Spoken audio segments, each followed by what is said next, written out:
Assalamualaikum warahmatullahi wabarakatuh. Kembali lagi bersama saya. Hari ini saya akan membagikan tips untuk teman-teman semuanya. Tips ini untuk bagi teman-teman yang ingin membuka lahan. Lahannya itu lahan mineral, namun sebagian dari lahannya itu ada lahan yang berpasir atau lahan gambut, atau lahan yang digenangi oleh air. Ini sebelum membuka lahan, karena banyak sekali keluhan dari teman-teman pekebun kelapa sawit, yaitu keluhannya di lahan gambut atau lahan yang istilahnya lahan yang selalu digenangi oleh air.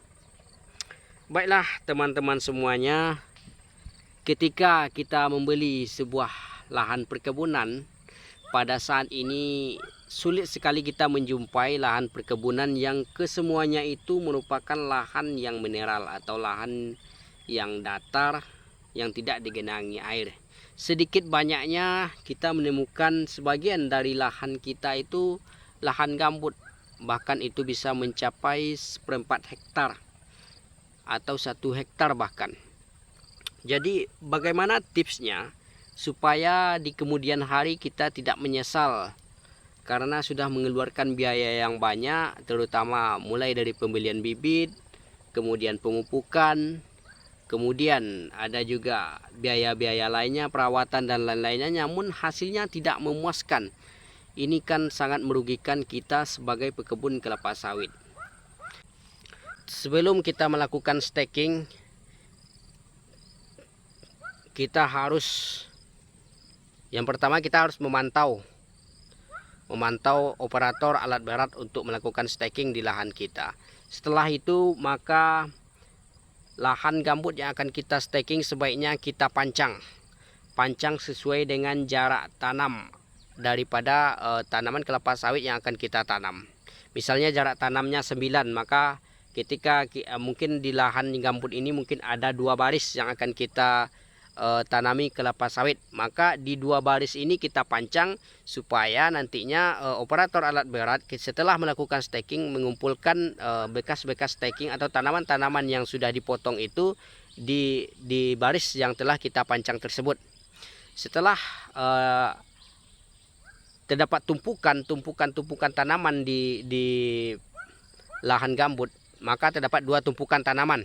Setelah 2 tumpukan tanaman ini, maka otomatis tanah-tanah itu juga kita suruh kepada operator untuk ditimbunkan ke bagian bawah daripada tumpukan tadi. Setelah itu maka kita biarkan 1 sampai 3 bulan. Jika cuaca atau musim panas mungkin 2 bulan itu udah nanti tanaman sudah akan mengering.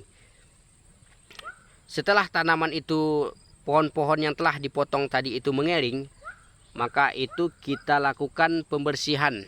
Pembersihan mungkin bisa dengan pembakaran. Pembakaran ini bisa kita lakukan dengan cara membagi-baginya supaya nantinya tidak membahayakan.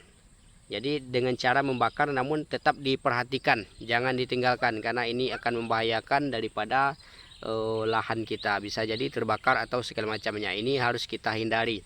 Setelah itu setelah lahan itu dilakukan pembakaran, maka lahan tersebut akan menjadi tumpukan daripada bahan-bahan organik yang telah terbakar.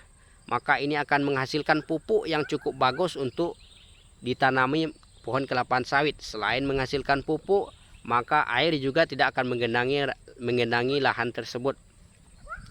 Setelah itu maka kita lakukan proses penanaman seperti biasanya.